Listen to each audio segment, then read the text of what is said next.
tissue under voluntary control. It is there's smooth muscle, which arguably is not under voluntary control, which would be the uterus, right? And of course, there is cardiac muscle, and then there's skeletal muscle.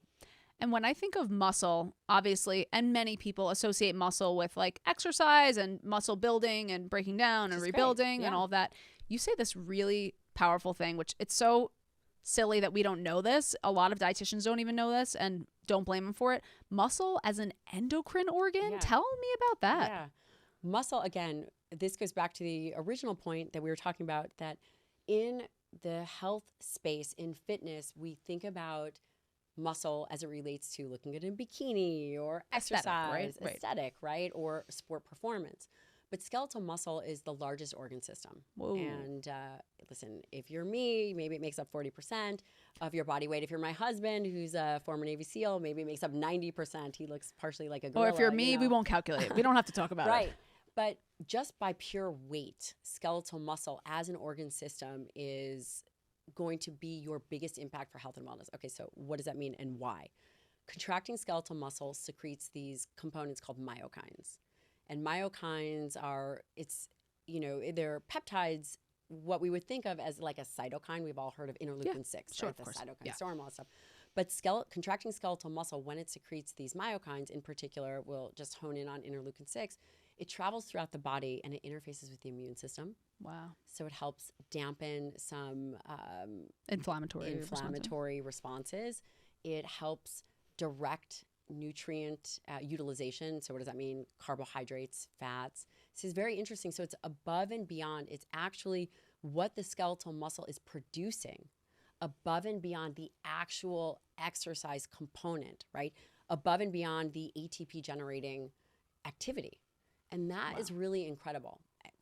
It secretes BDNF, things that go to the brain, right? These are components of skeletal muscle that are just not talked about. Not at all. And I think it's this idea that we've had historically, which is that muscle is just sitting there. It's not interacting with the rest of our bodies or anything like that. It's not the word system, I think, is revolutionary for people. The fact that it's an organ is revolutionary for people. The fact that it has hormonal implications, that it's, again, part of a larger system of your body. And, even in the functional nutrition world, we're not talking about muscle that much. I think we're talking a lot more about our adrenals. I think we're talking about, things like that. How can you tell me a little? Isn't that weird? It is weird. What's the deal with that? It's the dichotomy of understanding and really thinking about muscle. Muscle has always been in the literature really based on the periphery. It's just like a peripheral tissue. But it isn't, right? Like, it's the main event, baby. It's the whole thing. Main event. I know, and and if I actually think about my times working in hospitals or anything like that, we can reflect from a conceptual level. Of course, people who are wasted, people who have lost muscle mass, even weight overall, are more likely to be at risk for, mortality risk in every single way. So the fact that this line hasn't been drawn is odd, obviously. Is there a reason that you know of why people aren't talking more about muscle?